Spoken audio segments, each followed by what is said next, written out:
The wine was cheap, the music was loud, and Emma Carter's judgment was officially impaired. Not dangerously so, just enough that the world had taken on that pleasant, fuzzy quality where bad ideas seemed like brilliant ones. "Come on, Em! You have to text him!" Tina laughed, nearly spilling her glass as she gestured wildly with her free hand. Her red curls bounced with every movement, and her eyes sparkled with mischief. "You've been staring at that contact for 3 months now. Do not contact seriously? What kind of person saves a number like that?" Emma glanced down at her phone, thumb hovering over the name that had haunted her contacts list since that night. The night everything had shifted.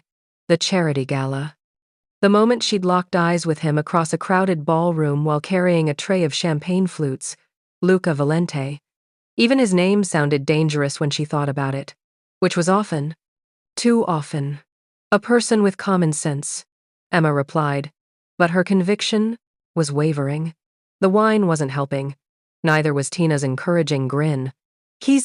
You don't understand. He's not just some guy." "Exactly. He's gorgeous, mysterious, and clearly interested since he gave you his personal number." Tina topped off both their glasses from the rapidly emptying bottle. "When does that ever happen to us?" When does a man in a $10,000 suit look at a girl carrying drinks and decide she's worth his time? Emma's mind drifted back to that night 3 months ago. She'd been working the gala, a black-tie charity event at the Drake Hotel, one of those nights where Chicago's elite gathered to write checks and feel good about themselves. Emma had been hired through a catering agency, just trying to make rent and pay down her student loans. She'd been trained to be invisible. Smile politely, offer the tray, move on. Don't make eye contact. Don't engage. Definitely don't stare. But then she'd seen him. Luca Valente had been standing near the windows, overlooking Lake Michigan, surrounded by a group of men in expensive suits who looked like they'd rather be anywhere else. Even from across the room, he'd commanded attention. Tall, probably 6'2", with black hair styled just carelessly enough to suggest he didn't try but still looked perfect. His suit had been charcoal gray, fitted so precisely it might have been painted on. But it was his eyes that had stopped her in her tracks, dark, almost black, and intense in a way that made her breath catch. Those eyes had found hers across the crowded ballroom, held them. She'd been rooted to the spot, tray in hand, suddenly forgetting every protocol she'd been taught. He'd walked toward her. People had parted automatically, like he was royalty. Or something more dangerous. "Champagne?" he'd asked. His voice deep and smooth with just a hint of something else, control, maybe. Authority. She'd nodded, not trusting her voice, and offered him the tray. He'd taken a glass, his fingers brushing. Hers for just a moment. "You're new." "To the catering company, yes. First gala." Why was she talking? She wasn't supposed to be talking. "What's your name?" "Emma. Emma Carter."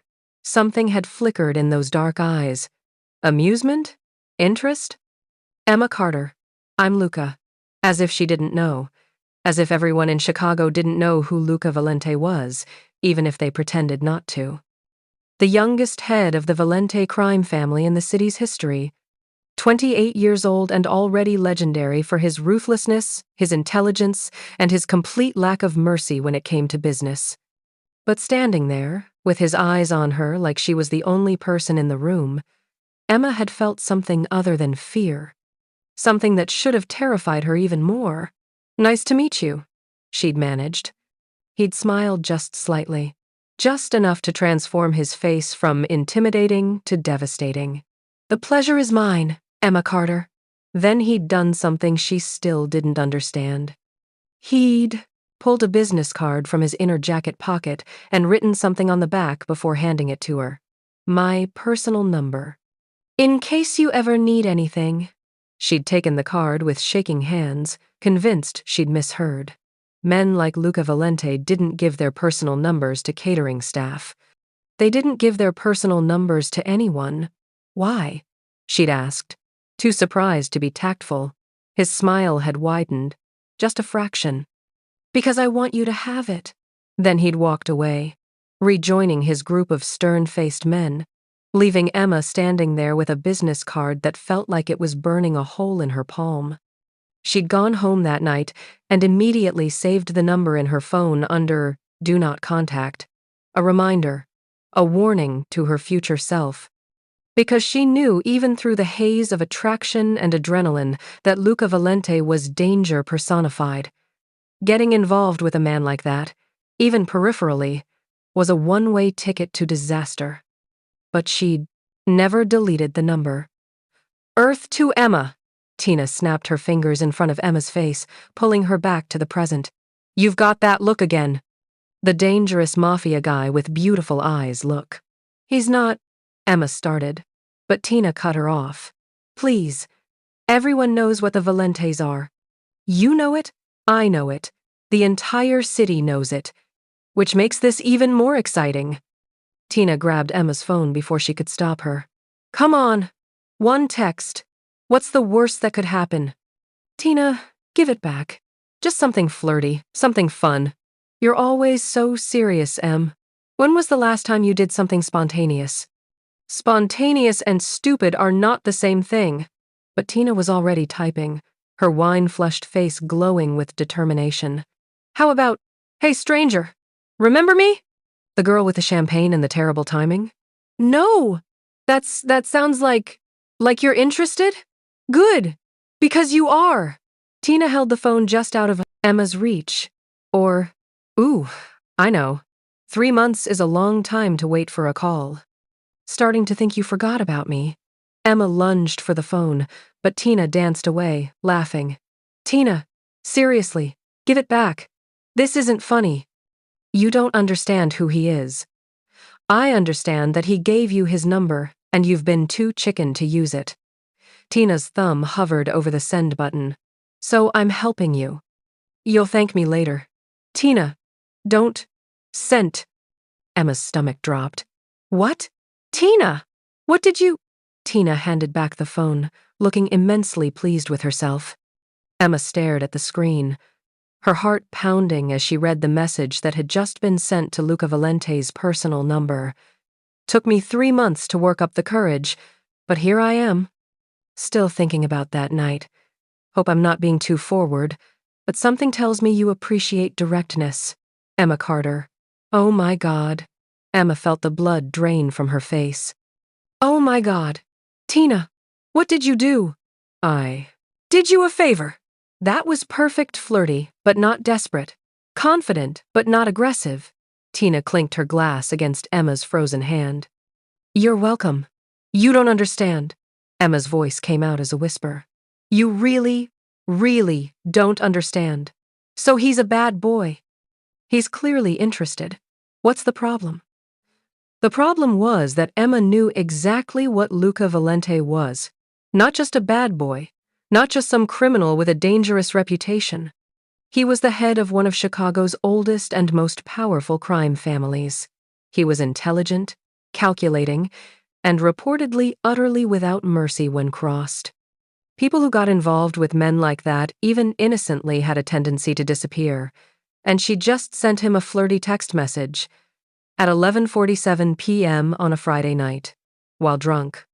"I need to unsend it," Emma said, already knowing it was impossible. "Is there a way to unsend it? Can I delete it before he sees it?" "It's a text message, Em, not a social media post. There's no unsend." Tina settled back into the couch, still looking proud of herself. Besides, what's done is done. Maybe he won't even respond. Maybe he gives his number out all the time and doesn't remember you. Emma's phone rang. Both women froze. The name on the screen, Do Not Contact. "He's calling you," Tina squealed. "Oh my God, he's actually calling you. Answer it." Emma stared at the phone like it was a live snake. Her hands were shaking. Her heart was hammering so hard she could feel it in her throat. Through the haze of wine and panic, one thought crystallized with perfect clarity. This was a mistake. A terrible, possibly life-ending mistake. But the phone kept ringing, and something curiosity, fate or just really bad judgment made Emma answer it. "Hello?" The voice that came through the speaker was exactly as she remembered. Deep, smooth, controlled. But there was something else in it now. Something that made her skin prickle with awareness. Emma Carter. Not a question. A statement. He remembered her. Of course he remembered her. Yes. Hi. God. She sounded like an idiot. I'm sorry. I shouldn't have. Where are you right now? The question was so unexpected that Emma's brain stuttered. What? Where are you? Each word was precisely enunciated, commanding. Right now. I'm at home. Why? Good. Open your door. Emma's blood turned to ice. I'm sorry? Your front door, Emma. Open it. She looked at Tina, whose expression had shifted from excitement to concern. Mr. Valente, I don't understand. You will. Open the door. The line went dead. Emma sat frozen, phone still pressed to her ear, trying to process what had just happened. He couldn't possibly be, he wasn't actually. What did he say? Tina asked, her voice suddenly very small. Em? What's wrong? You look like you've seen a ghost. Emma stood on shaking legs and walked to her apartment door. Through the peephole, she could see the dimly lit hallway of her. Third floor walk-up. Empty, as always. There was no one. A shadow moved. Emma's breath caught as a figure stepped into view. Tall, broad-shouldered, wearing a black coat that probably cost more than her entire year's rent. He was looking directly at the peephole, as if he knew she was there. As if he could see her even through the door. Luca Valente, standing outside her apartment. 21 minutes after she'd sent that text. Emma's hand trembled as it hovered over the deadbolt. Every instinct screamed at her to leave the door locked, to call the police, to do anything except what he'd commanded. But her fingers were already moving, turning the lock, sliding the chain free. She opened the door. Luca Valente stood in her shabby hallway like a king surveying conquered territory. Up close, he was even more imposing than she remembered. The coat was cashmere, black and perfectly tailored. Beneath it, he wore a charcoal suit with a white shirt open at the collar, no tie. His dark hair was slightly disheveled, as if he'd been running his hands through it. Those eyes, God, those eyes fixed on her with an intensity that made her want to step back. She didn't. Somehow, she held her ground. Mr. Valente! That was incredibly stupid. His voice was quiet, but there was steel beneath the silk. Opening your door without checking who was there first, without asking for identification, without any verification whatsoever. Emma blinked, thrown by the criticism. But you told me to. I could have been anyone. He stepped forward, and instinctively she moved back. He was inside her apartment now, closing the door behind him with a soft click that sounded far too final. Someone claiming to be me. Someone using my voice, my name, to get you to open this door. You called from the number I had. Numbers can be spoofed. Voices can be replicated. He was studying her apartment now. Those sharp eyes taking in every detail. The worn couch where Tina sat frozen. The small kitchen visible through a doorway. The second-hand furniture she'd carefully arranged to make the place feel like home. You live alone. It wasn't a question. But Emma answered anyway. Yes. Ground floor access? Third floor. There's a security door downstairs, which took my associate approximately 45 seconds to bypass. Luca turned back to her, and the intensity in his gaze made her throat dry. Your building has no security cameras. The lock on your front door is a standard residential deadbolt that could be picked by a moderately talented teenager. You have one window in your bedroom that faces a fire escape, and your Wi-Fi password is the name of your cat, followed by the number 3. Emma felt the color drain from her face. How do you... Muffin 3, he said, his expression unchanging. Creative. Okay. This is seriously creepy. Tina spoke up from the couch, her voice higher than normal. Emma, maybe we should. Luca's attention shifted to her, and Tina's words died in her throat. He studied her for a long moment, his expression unreadable. Tina Morrison, 23 years old, works at Crawford Marketing Group as a junior account coordinator. Drives a 2018 Honda Civic with a dent in the rear bumper from a parking incident last October. Lives with her boyfriend Marcus in an apartment in Wicker Park. He paused. You should go home now. I'm not leaving Emma alone with. You are. There was no threat in his voice, no anger. Just absolute certainty. Because your presence here puts her in more danger, not less. Go home to Marcus. My men will ensure you arrive safely. Your men? Tina's eyes widened. What men? Emma, what the hell is going on? Emma didn't know. She couldn't process any of this.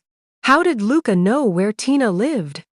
How did he know about her cat's name, her Wi-Fi password, the layout of her apartment, and what did he mean about danger? Please, Emma said quietly, looking at her friend. It's okay. Just go. Are you insane? I'm not leaving you with Tina. Emma tried to inject confidence she didn't feel into her voice. It's fine.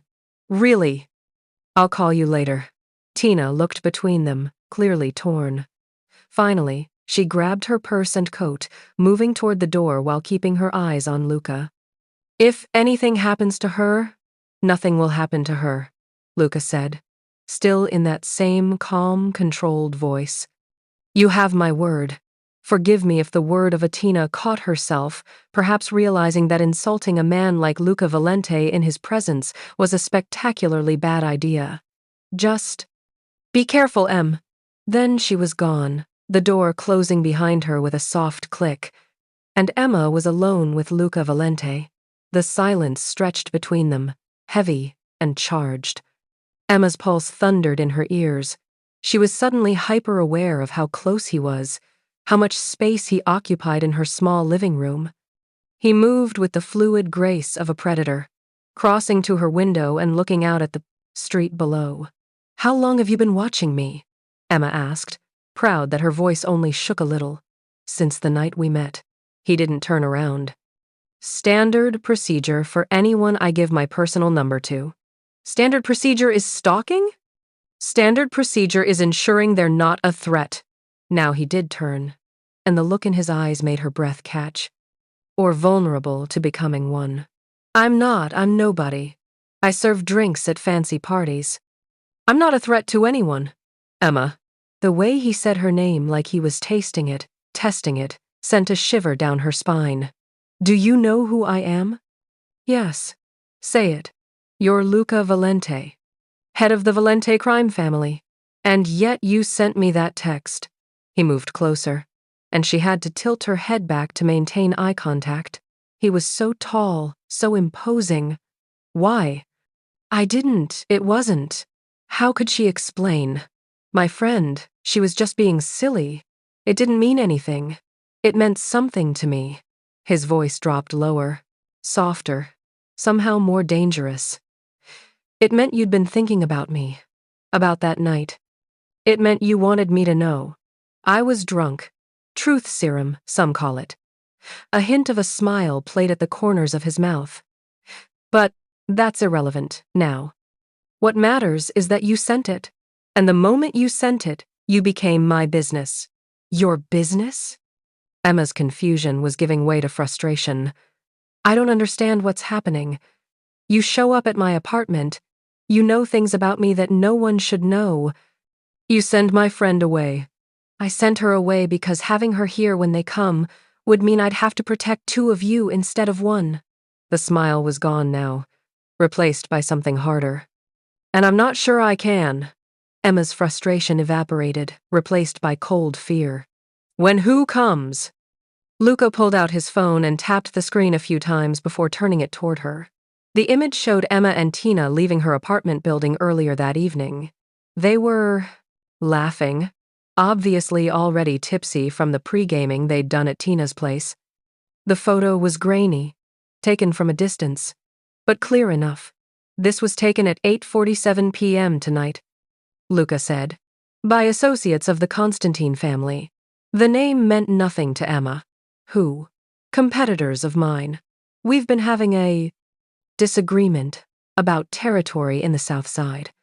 They've been looking for leverage, ways to send a message. His jaw tightened. Your text confirmed what they've suspected for 3 months. What's that? That you matter to me. The words hung in the air between them. Emma's mind was racing, trying to catch up, trying to understand. But I don't. We met once. We talked for 5 minutes. I'm nothing to you. What you are or aren't to me is irrelevant to them. All that matters is what they think you are. He pocketed his phone. Men in my position don't give their personal numbers to random women, Emma. They don't remember them 3 months later. They don't show up at their apartments in the middle of the night.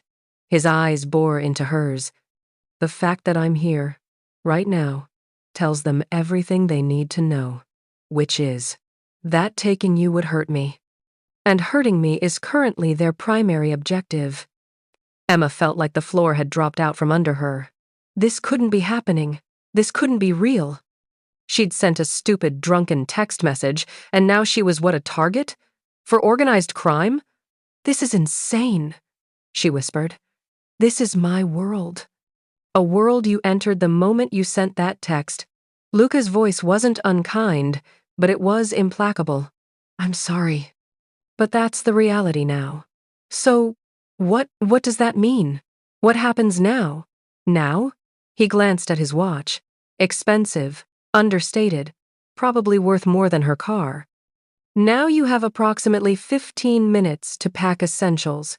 Clothes, medications, anything you can't live without. 1 bag. Pack? I'm not going anywhere. Yes, you are. He was already moving through her apartment, checking the windows, examining the locks with the practiced efficiency of someone who'd done this before. The Constantines were watching Tina's building tonight. They saw you arrive, saw you stay. They know you're here now. And they know I keep track of everyone who matters to me.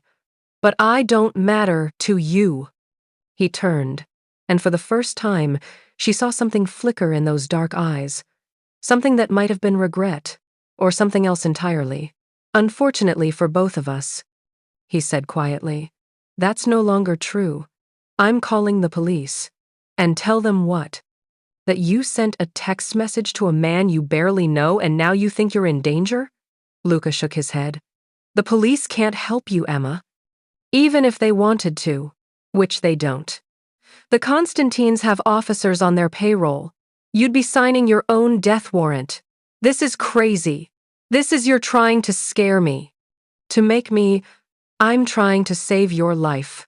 The intensity in his voice stopped her cold. Because despite what you think, despite what I told myself for 3 months, you do matter. You shouldn't, but you do. And that means they will come for you. Not tonight, they're smarter than that. But soon. Tomorrow, maybe, this weekend. And when they do, they won't be gentle. They won't be quick. They'll make sure I know exactly how you suffered. Emma felt tears pricking at her eyes. This wasn't fair. She'd done nothing wrong. She'd sent a stupid text message, and now her entire life was, what about Tina? The thought hit her like ice water. You said they were watching her building.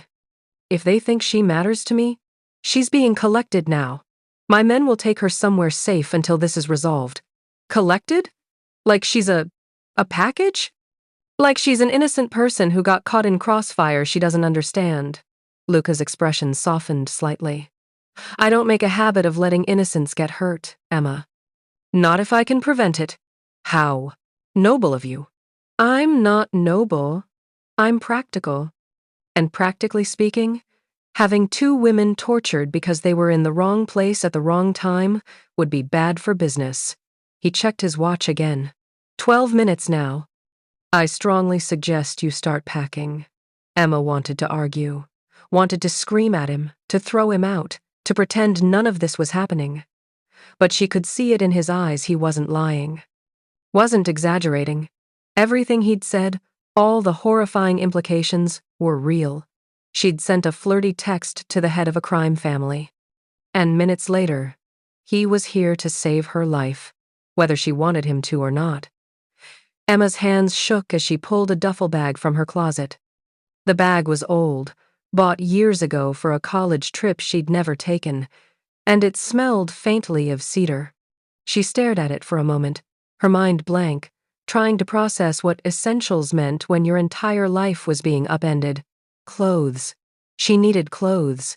She grabbed jeans, sweaters, underwear, shoving them into the bag without any organization. Her movements were mechanical, running on autopilot while her brain struggled to catch up with the nightmare her evening had become.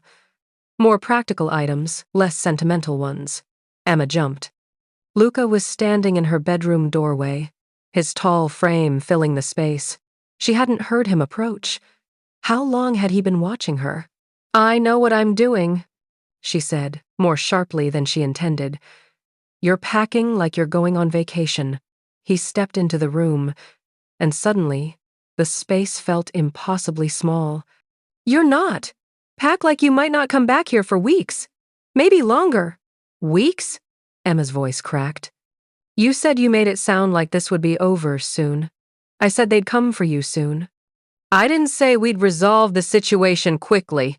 He moved to her dresser, opening drawers with an unsettling familiarity. "The Constantines are stubborn. This territorial dispute has been escalating for months. Your sudden importance to me gives them leverage they didn't have before, but it also makes them more unpredictable." "Stop going through my things." He paused, a stack of her t-shirts in his hands, and looked at her with those dark, unreadable eyes. "I'm helping you pack. Or would you prefer to waste time arguing while men who want to hurt you get closer?" Emma snatched the shirts from him, shoving them into the bag. "Where are you taking me?" "Somewhere safe." "That's not an answer. It's the only answer you're getting right now." He moved to her small jewelry box on the dresser, costume pieces mostly. Nothing valuable, and picked up a silver necklace. The one her grandmother had given her before she died. "This matters to you?" Emma's throat tightened. "Yes." He handed it to her carefully. "Bring it. Anything else with sentimental value, bring it now. Once we leave, we can't come back until this is over." The finality in his words made everything real in a fight way it hadn't been before. Emma looked around her bedroom, the life she'd built, the independence she'd fought for. The little apartment wasn't much, but it was hers. The first place that had ever truly been hers. And she was leaving it behind because of a text message. "I need my laptop," she said, her voice hollow. "For work. I have deadlines. You're not going to work. Excuse me? As of right now, you're taking an emergency leave of absence." Luca was checking his phone again, his expression darkening. "We'll handle the details remotely." "What's your supervisor's name?" "I'm not telling you that." You can't just—" Emma stopped, fury replacing fear. "You can't take over my life like this. I'm not taking over your life. I'm saving it." He looked up from his phone, and the intensity in his gaze made her breath catch. "There's a difference, even if you can't see it right now. The difference is consent, and I'm not giving it. You gave it when you sent that text. That's not I didn't know, but you do now." He moved closer, and Emma found herself backed against her dresser.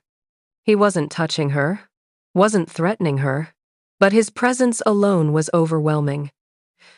"And now you have a choice. Come with me willingly. Let me protect you until this is resolved, and maybe you get to come back here and resume your life. Or stay, insist on your independence, and be dead within 48 hours. You can't know that. I can. I do." His voice dropped lower. "I've seen what the Constantines do to people they want to send messages with, Emma. I've seen the photos. I've identified the bodies. You don't want me to describe it." "Trust me." Emma's hands gripped the edge of the dresser behind her, her knuckles white. "Why do you care? You don't know me. We met once. One time. Why are you—" "Because I remember you." The words came out almost angry, like he resented admitting them. Because I've remembered you every goddamn day for 3 months. Because I gave you my personal number, something I never do, and then I spent 3 months wondering if you'd use it. Hoping you would. Hoping you wouldn't. He turned away abruptly, running a hand through his hair. And now you have. And everything I was afraid would happen is happening. Emma stared at his back, her heart pounding. What were you afraid would happen? That you'd become a target. That knowing me would put you in danger. He turned back to her. That I'd care enough to actually give a damn when it did. The admission hung between them, raw and unexpected. Emma didn't know what to say, didn't know how to process any of this. Her phone buzzed. A text from Tina. WTF is happening? 2 guys in suits are at my door saying they're here to take me somewhere safe. I'm scared. Tina, Emma said, showing Luca the message. I need to reply. Tell her to go with them. Tell her you're fine and you'll explain everything when you can. He was back to business mode, the fun, brief vulnerability gone. Tell her not to contact anyone else, not Marcus, not her parents, nobody. Not until I say it's safe. Emma's fingers flew over her phone. I'm okay. Please trust me. Go with them. Don't contact anyone. I'll explain soon. I promise you're safe. The response came seconds later. This is insane. Emma almost laughed. It was insane. All of it. She finished packing in a day's toiletries, her laptop, despite Luca's objection, phone charger, the few pieces of jewelry that mattered. The bag was only half full when Luca took it from her. That's enough. We need to go. Wait, I need to tell my landlord. I need to... Already handled. You're paid through the end of the year. Your utilities will be maintained. He was moving through the apartment now, checking windows one last time. Mail will be collected and held. Any deliveries will be forwarded. How did you... Emma stopped. Of course he'd already handled it. He'd been watching her for 3 months. He probably knew her life better than she did. The thought should have terrified her more than it did. One more thing.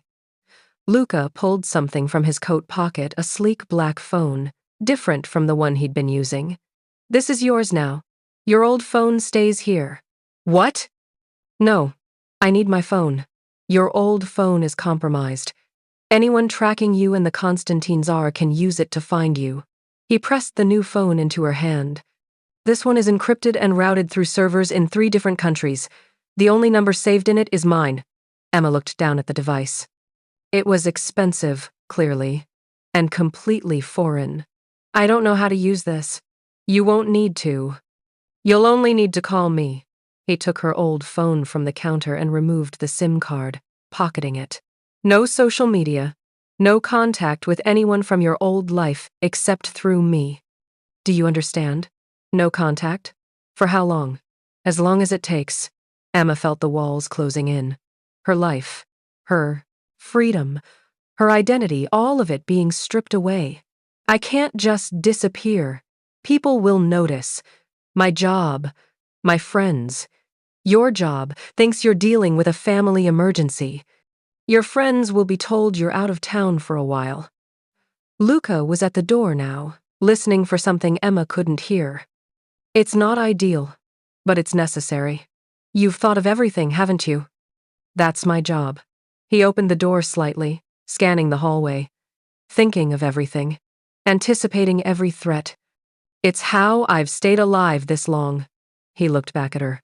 And it's how I'm going to keep you alive. Emma took one last look at her apartment. The life she'd built. The independence she'd fought for. All of it about to be left behind. I'm scared, she whispered. Good. Fear will keep you alert. He held out his hand. But I promise you this. Emma, I will not let them hurt you. Whatever else happens, whatever you think of me, that's a promise I intend to keep. Emma looked at his outstretched hand. Strong, elegant fingers. Hands that had probably done terrible things. Hands that were now offering to protect her. She took his hand. It was warm, his grip firm but not crushing. He led her into the hallway, and somewhere in the distance, She heard the sound of a car engine. Not close, but not far enough away either. Black SUV. Luca murmured, pulling her closer. Elevator's too slow. We're taking the stairs. They moved quickly, Luca navigating the stairwell with practiced efficiency. Emma tried to keep up, her bag bouncing against her hip.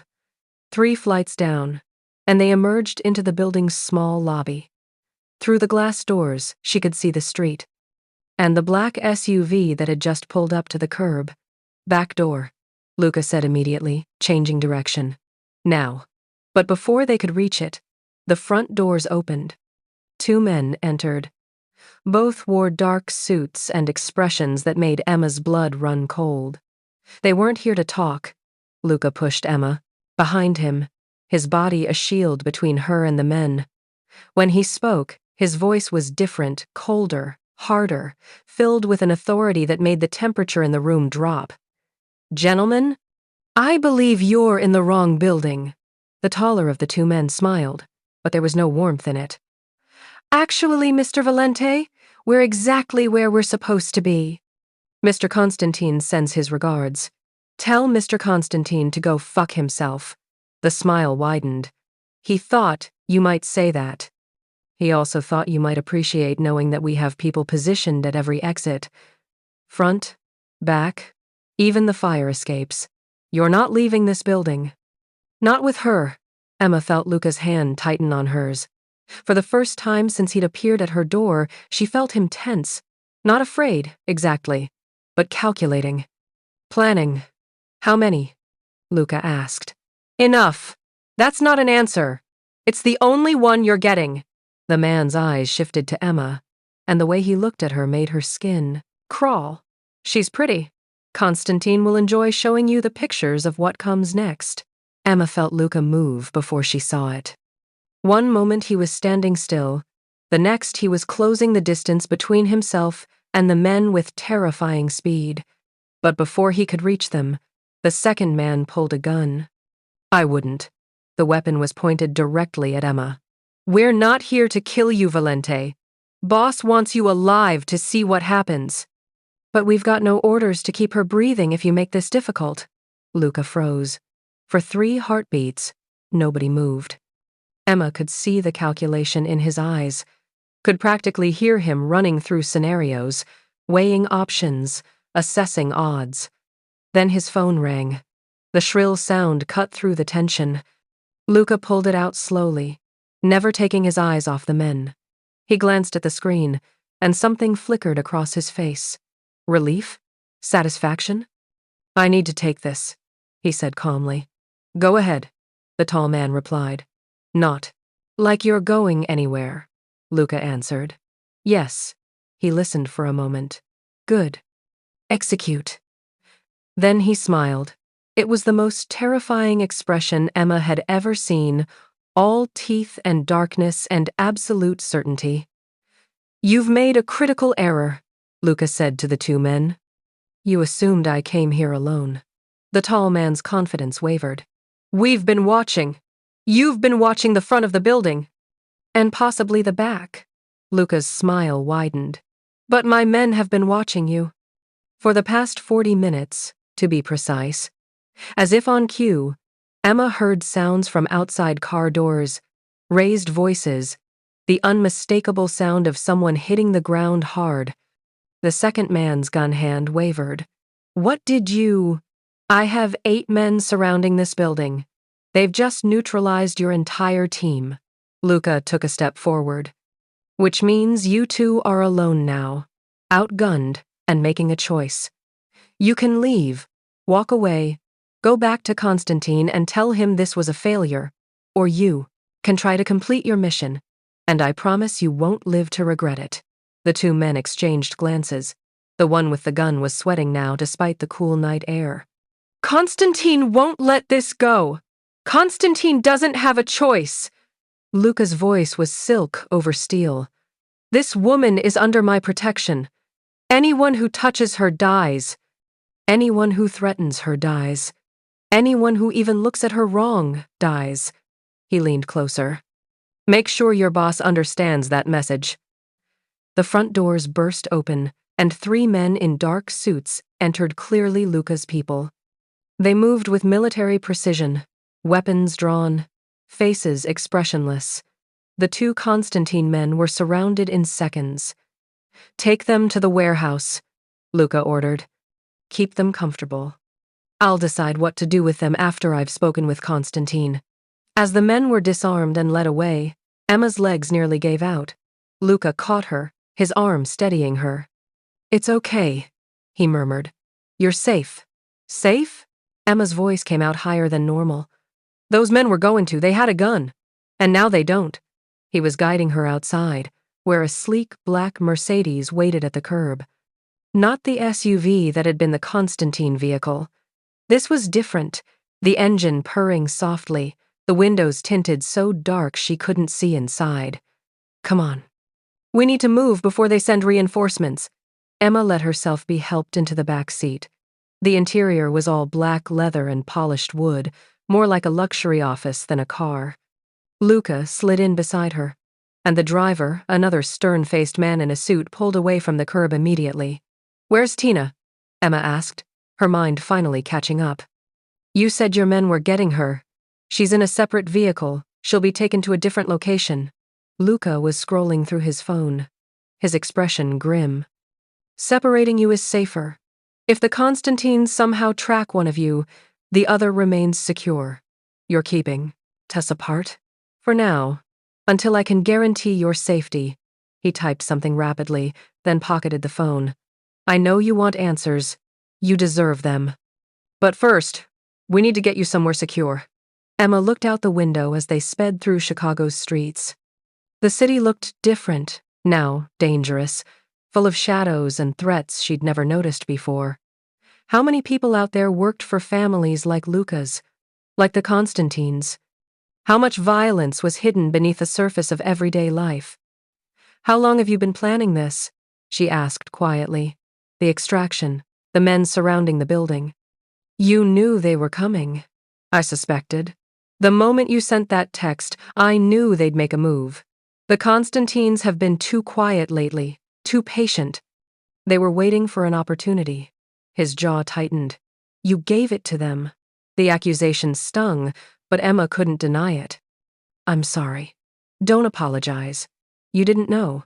He turned to look at her, and in the dim light of the car, his face was softer than before.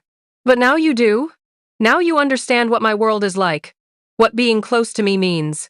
"I'm not close to you. We barely know each other. And yet here you are, in my car, under my protection, running for your life because I gave you my number 3 months ago." He shook his head. "Close enough, Emma. Close enough to count." The car turned onto Lakeshore Drive, heading north. The lake stretched out to their right, dark and endless beneath the night sky. Emma had driven this route 1,000 times, but it had never felt like this, like an escape route, like a one-way journey to somewhere she couldn't return from. "Where are we going?" she asked again. "This time," Luca answered. "I have a property in Lake Forest. Gated, secure, 24-hour surveillance. You'll stay there until this is resolved." Lake Forest?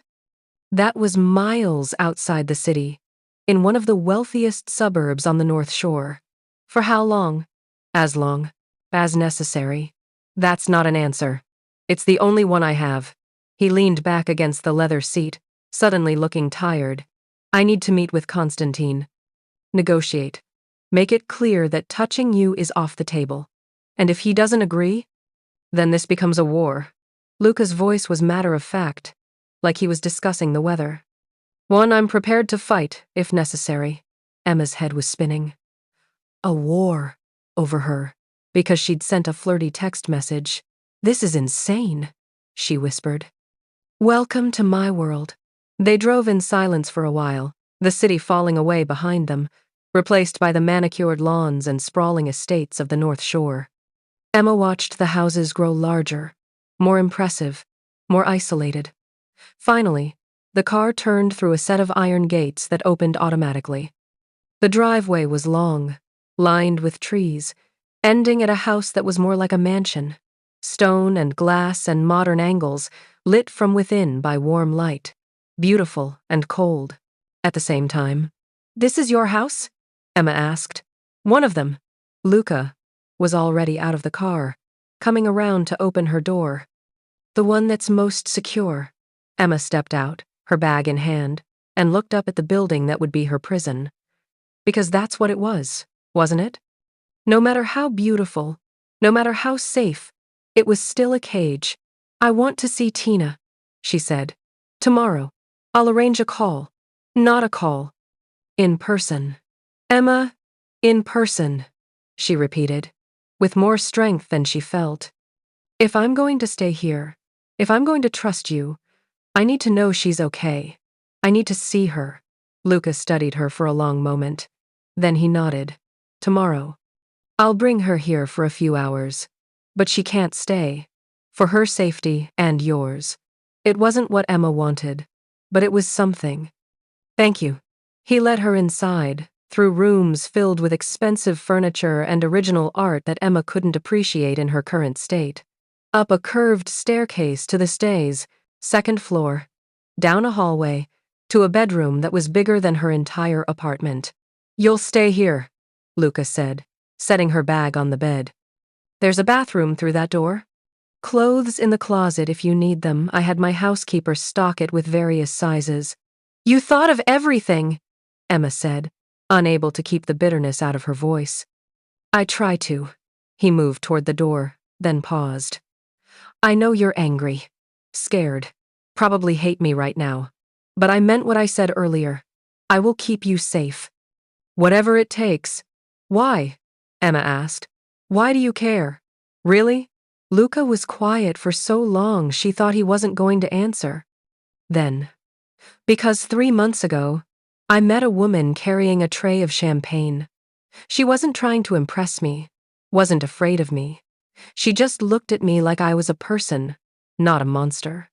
And for the first time in years, I felt like maybe I could be." He met her eyes.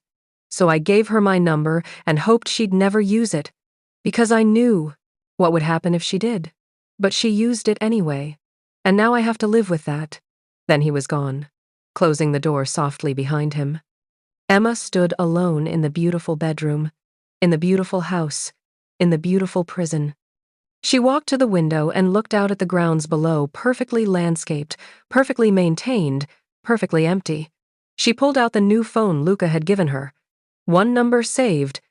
She stared at it for a long time. Then she did the only thing she could do. She started crying. Emma woke to sunlight streaming through unfamiliar windows. For a disoriented moment, she thought she was in a hotel. The room was too nice, too perfect, too impersonal. Then memory crashed back like ice water. The text, Luca, the men with guns. The drive to Lake Forest. She sat up, her body aching from tension she hadn't released even in sleep. She was still wearing yesterday's clothes, jeans, and a sweater that now felt wrinkled and wrong. The duffel bag sat unopened at the foot of the bed, accusatory in its presence. Her phone, the new one, showed 7:23 a.m., and one text message from the only number saved, "Breakfast downstairs whenever you're ready." "We need to talk," Emma's stomach growled despite everything. She couldn't remember the last time she'd eaten. Yesterday afternoon? Before the wine. Before Tina's terrible idea. Before her entire life imploded. She showered in the ensuite bathroom, trying not to be impressed by the marble and the rainfall showerhead and the towels that probably cost more than her monthly rent. The closet, as Luca had promised, was stocked with clothes designer labels in various sizes, still bearing tags. She found jeans that mostly fit, and a soft cashmere sweater in dove gray. Looking at herself in the mirror, Emma barely recognized the woman staring back. She looked older somehow, harder. The events of one night had changed something fundamental. The house was quiet as she made her way downstairs, following the smell of coffee. She found Luca in a large kitchen that managed to be both modern and warm. He was sitting at an island counter, laptop open, phone to his ear, speaking rapid Italian. He'd changed from last night's suit to dark jeans and a black Henley that made him look less like a crime boss and more like Emma stopped that thought before it could finish. He noticed her, held up one finger one moment, and concluded his call. Capisco. Fallow. He set the phone down and looked at her properly. You slept. It wasn't a question. The bed was comfortable. Coffee? He was already pouring her a cup from an expensive-looking machine. Cream? Sugar? Black is fine. Emma took the cup, grateful for something to do with her hands. Who were you talking to? My consigliere, Marco. He's handling the logistics of yesterday's incident. Luca gestured to a covered dish on the counter. Mrs. Chen made breakfast. She's my housekeeper. You'll meet her later. Emma lifted the cover to find. Perfectly prepared. Eggs, toast, bacon. Her stomach growled again, louder this time. She sat on a stool across from Luca and ate mechanically, tasting nothing. Tina? She asked between bites. Safe. She spent the night at one of my properties in Oak Park. She's frightened but unharmed. Luca was watching her with those dark eyes, assessing. I've arranged for her to come here at noon. You'll have 3 hours together. And then? Then she goes back. Her boyfriend thinks she's at a work retreat. It's better if he continues believing that. Emma set down her fork. You're lying to everyone. I'm protecting everyone. There's a difference. Is there? Emma met his gaze. You've taken over my life, Luca. My apartment, my phone, my job. You're deciding who I can see and when. You're keeping me in this house like you're in danger? Because you are. His voice remained calm, but there was steel beneath it. The Constantines know you matter to me now. That makes you a target. A valuable one. Do you understand what that means? You keep saying that I matter to you. But you don't know me. I know you work 2 jobs to pay off student loans from a degree in graphic design you're not using. I know you moved to Chicago 3 years ago from Indianapolis because you wanted independence from your mother, who calls every Sunday and who you always answer for even though the conversations stress you out. I know you volunteer at an animal shelter every other Saturday. I know you're allergic to shellfish and afraid of heights and you cry during sad commercials. He leaned forward. I know your favorite coffee shop is that place on Diversey, and you always order the same thing, medium drip, black, with a blueberry muffin. I know you listen to true crime podcasts while you work, and that you sing in your car when you think no one's watching. Should I continue? Emma felt exposed, stripped bare. You've been stalking me. I've been protecting you, learning about you, making sure you weren't a threat. His expression softened slightly. And yes, maybe learning about you became something else. Something more than professional interest. That's not romantic, Luca. That's terrifying. I never said it was romantic. I said it was real. He stood, carrying his coffee cup to the window that looked out over the grounds. I don't do romance, Emma. I do power and control and violence. I do business. But you, he stopped, jaw tightening. You got under my skin, and now we're both paying the price. Emma pushed her plate away, appetite gone. What happened with the 2 men last night? The ones your people took? They're alive. Uncomfortable, but alive. Luca's tone suggested the men's discomfort wasn't accidental. I needed them to deliver a message to Constantine. A clear one, which was that you're off limits. That this territorial dispute continues, we'll negotiate. But you and anyone connected to you are not in play. He turned back to face. Whether he accepts that message is another question. And if he doesn't, then I make sure he can't refuse. The casual way Luca said it like he was discussing a business transaction sent chills down Emma's spine. I have leverage. Resources. Constantine knows this, but he's proud. And pride makes men stupid. So what, we just wait? I just stay here indefinitely while you two. What, negotiate my safety like a business deal? That's exactly what it is, a business deal. Luca set his cup down with a soft click. In my world, everything is negotiable. Everything has a price. Constantine wants territory in Southside. I want you protected. We'll find an exchange that works. You're going to trade territory for me? If necessary. Emma stood abruptly, the stool scraping against expensive tile. I didn't ask for this. I don't want this. I want my life back. Then you shouldn't have sent that text. The words hit like a slap. Emma felt tears prick her eyes, but she refused to let them fall. So this is my fault?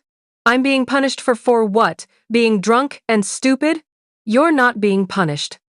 You're being protected. Luca closed the distance between them, and Emma found herself backing against the counter. I know you hate this. I know you think I'm a monster for forcing you into this situation.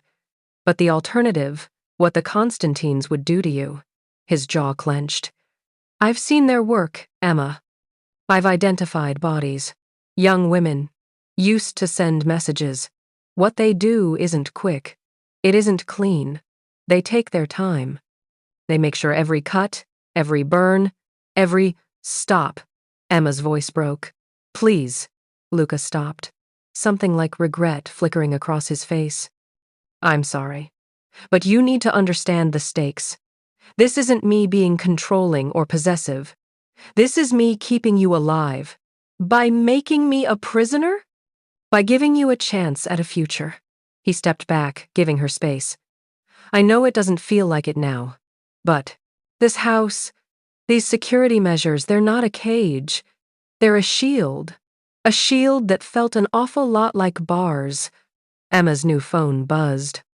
A text from an unknown number. It's Tina. Luca gave me this number to reach you. Are you okay? I'm freaking out. These people won't tell me anything. Emma looked up at Luca. Tina's scared. She doesn't understand what's happening. You can explain when she gets here. In person. That will be better.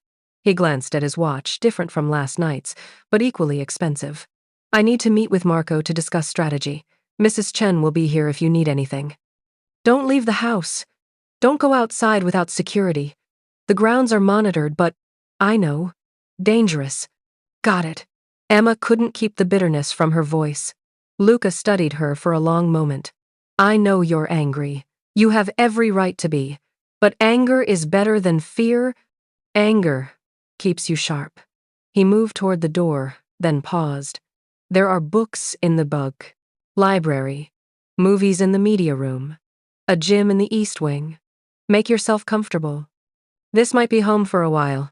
Then, he was gone, leaving Emma alone in the beautiful kitchen of her beautiful prison. She texted Tina back. I'm okay. You'll be here at noon. I'll explain everything. Just trust me for now. Please. The response came immediately. This is insane. These people are insane. You're insane for trusting them. Emma almost laughed. Because Tina was right. This was insane. All of it. But what choice did she have? Mrs. Chen turned out to be a tiny Chinese woman in her 60s, with sharp eyes and a no-nonsense demeanor. She appeared around 10 a.m., introducing herself with a firm handshake and an appraising look that made Emma feel like she was being catalogued. Mr. Valente says you staying here for a while, Mrs. Chen said, her English accented but clear. You need anything, you tell me? I do shopping, cooking, cleaning.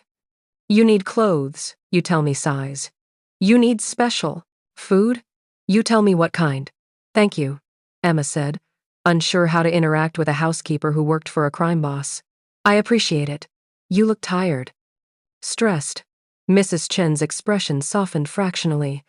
This life, Mr. Valente's life, it's not easy. Not for him, not for people close to him. But he's good man. Better than people think. Emma didn't know what to say to that. Was Luca a good man? Could someone who ordered violence, who controlled territory through fear and power, who had people taken to warehouses be good? I'll try some tea, Emma said instead. If you have it, Mrs. Chen nodded approvingly. I make special tea, Chinese tea, help you relax. While Mrs. Chen worked in the kitchen, Emma explored the house. Luca hadn't been exaggerating. There was a library lined floor to ceiling with books, many of them first editions. A media room with a screen that took up an entire wall. The gym he'd mentioned, equipped with machines that looked like they belonged. In a professional facility, everything was perfect. Everything was expensive. Everything felt empty. Emma found herself in what appeared to be Luca's study, all dark wood and leather, with a desk that looked antique, and probably was. The walls were covered in paintings. Some she recognized as famous, others she didn't. There was a chest set on a side table, the pieces carved from ivory and obsidian. She was examining it when her phone buzzed. "Luca, don't go in my study, please." Emma jumped, looking around. How did he? Then she saw it. A small camera in the corner, barely visible. Of course. The house was monitored. She'd forgotten for a moment. She left the study quickly, feeling foolish and exposed. Back in the kitchen, Mrs. Chen had prepared tea that smelled of jasmine and something else Emma couldn't identify. "Drink," Mrs. Chen instructed. "Help calm nerves." Emma drank. It did help, actually. Or maybe it was just having something to do. Someone to talk to who wasn't Luca. "How long have you worked for him?" Emma asked.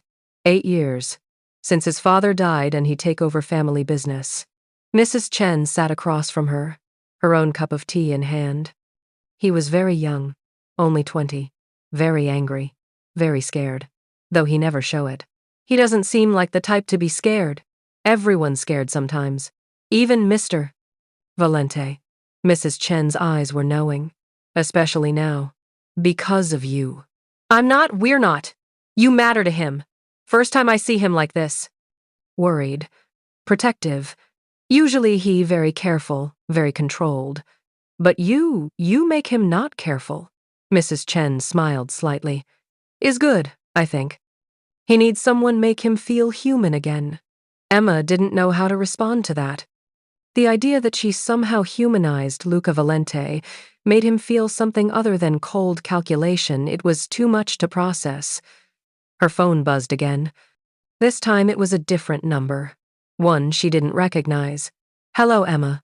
We haven't been properly introduced. I'm Victor Constantine. I think we should talk. Alone." Emma's blood ran cold. She showed the message to Mrs. Chen, whose expression darkened immediately. "Do not reply, Mrs. Chen said sharply. "Tell Mr. Valente. Now." Emma's hands shook as she forwarded the message to Luca. His response came within seconds. "Do not reply. Do not engage." "I'm handling it." But the messages kept coming. "Luca is using you. You're a pawn in a game you don't understand. He doesn't care about you. He cares about controlling you. I can help you. Get you away from him. Back to your real life. All you have to do is meet with me. Just talk. That's all I ask." Emma watched the messages pile up, each one more insistent than the last. Mrs. Chen had disappeared, presumably to alert Luca's security. Emma was alone in the kitchen, staring at words that sounded reasonable but felt like poison. Could Constantine be right? Was she just a pawn? Had Luca manipulated her into this situation for reasons she didn't understand? But then she remembered the men in her apartment building lobby, the gun pointed at her, the cold certainty in their eyes that they would hurt her, maybe kill her, to send a message. Luca had saved her from that. Whatever his motives, whatever his reasons, he had protected her when Constantine's men came. Emma deleted the messages without responding. Minutes later, Luca burst into the kitchen, his face darker than she'd ever seen it. How did he get this number? It wasn't really a question, more of an accusation directed at himself. "This phone is encrypted, routed through." He stopped, running a hand through his hair. "It doesn't matter. He got it. Which means he has resources I didn't anticipate." "He wants to meet with me," Emma said. "He says you're using me. He's trying to manipulate you. To get you alone so he can take you." Luca's voice was tight with controlled rage. "It's a trap, Emma. An obvious one." "I know." I didn't respond. He looked at her then, really looked at her, and something in his expression shifted. You didn't? No. Because whatever you are, whatever this is, Emma gestured between them. At the house, at the impossible situation they were in. I know what they are. I saw it in those men's eyes last night. They wouldn't have just taken me. They would have hurt me. Badly. Luca was quiet for a moment. Then, thank you for trusting me. I don't trust you, Emma said honestly, but I trust them even less. It wasn't much, but somehow, in that moment, it felt like enough. Chapter 5. The meeting. Tina arrived at noon in a black SUV, identical to the one that had brought Emma. She burst through the front door like a hurricane, her red curls wild, her eyes wide with fear and fury. What the hell, Em? What the actual hell? She grabbed Emma's shoulders, looking her over like she was checking for injuries. I've been going crazy. These men, they won't tell me anything. They just keep saying, I'm safe and protected and to trust the foes. Process. What process? Why are we here? Why are men with guns following me? Emma pulled her into a hug, relief flooding through her at the physical confirmation that Tina was okay. I'm sorry. I'm so sorry you got dragged into this. Dragged into what? Tina pulled back, her voice rising. Nobody will explain anything. Marcus thinks I'm at a work retreat that doesn't exist. My boss is confused about why I'm suddenly taking emergency leave. And I'm being held in some mansion in Oak Park by men who look like they could snap me in half. Let's sit down, Emma said, guiding her toward the living room. I'll explain everything. It took almost an hour to tell the full story the night at the gala. Luca giving her his number. The 3 months of internal debate. The wine-fueled bad decision to send that text. And then everything that had happened after. The call, Luca appearing at her door. The revelation about the surveillance, the Constantine family, the men with guns. Tina listened, with growing horror, her face cycling through disbelief, anger, and fear. So let me get this straight, she said when Emma finished. You sent a flirty text to a literal mafia boss, and now we're both in protective custody because his rivals want to use you and me, apparently to hurt him? Yes, that's the situation. Jesus Christ, Em! Tina stood, pacing the expensive living room. This is insane. This is actually insane. We need to call the police. The police can't help. Luca said the Constantines have officers on their payroll, Luca said. Tina stopped pacing, her expression hardening. Luca says a lot of things, apparently. But how do you know any of it is true? How do you know he's not the one we should be afraid of? It was the same question Emma had been asking herself since this started. I don't. Not really. But those men in my lobby, they were real. The gun pointed at me was real. And Luca's people stopped them. Or it was all staged to make you trust him, to make you dependent on him. Tina's journalism background was showing she'd always been good at finding alternative explanations, questioning narratives. Think about it, Em. What do we actually know? Only what Luca has told us. What if the real danger is him? The door opened before Emma could respond. Luca entered, and the temperature in the room seemed to drop. He was back in a suit charcoal gray, perfectly tailored, making him look every inch the powerful crime boss he was. Miss Morrison, he said, his tone polite but cool. I'm glad you're here. I imagine Emma has filled you in on the situation. She's told me your version of it, Tina replied, not backing down despite the obvious power imbalance. I'd like to hear other perspectives. Starting with why I should believe anything you say. To Emma's surprise, Luca smiled slightly. You shouldn't.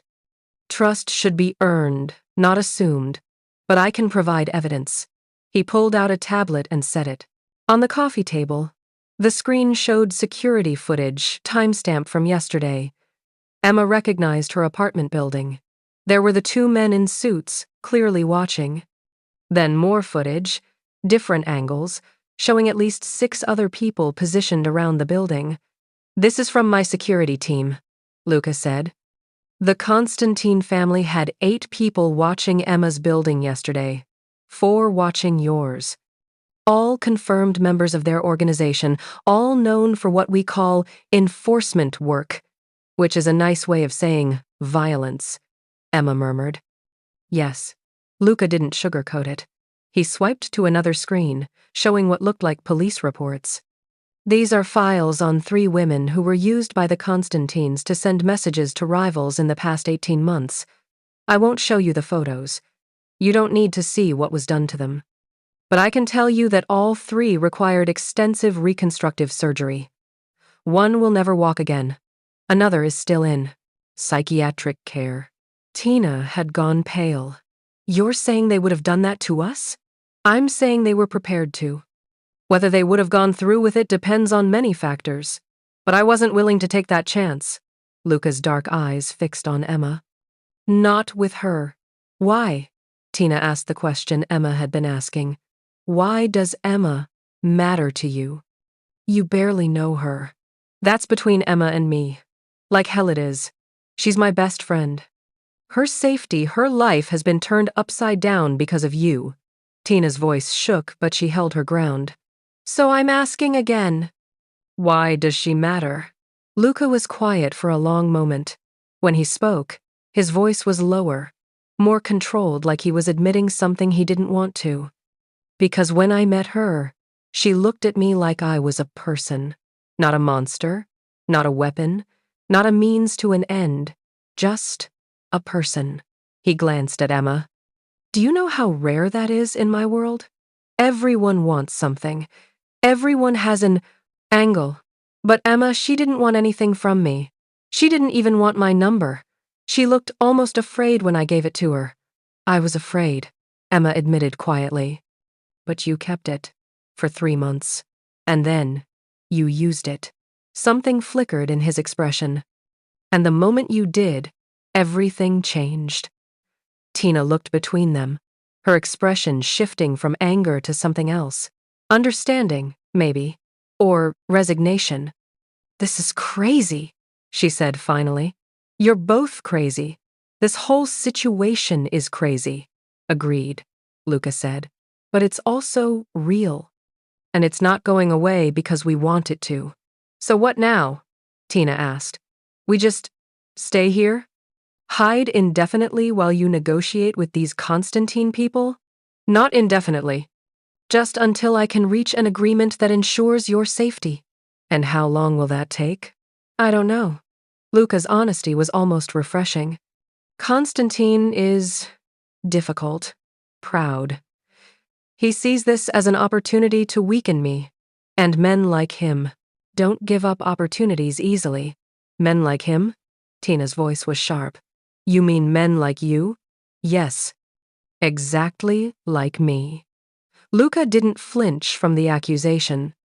I understand how he thinks because I think the same way, which is why I know how dangerous this situation is, and why I'm doing everything I can to resolve it quickly. Emma's new phone buzzed.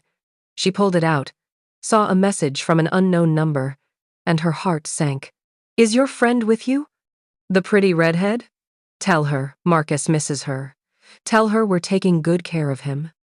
Attached was a photo of a man Emma recognized from Tina's social media, Marcus, her boyfriend. He was tied to a chair, his face bruised, his expression terrified. No, Emma whispered, showing the phone to Luca. No! No! No, Luca's face went hard as stone.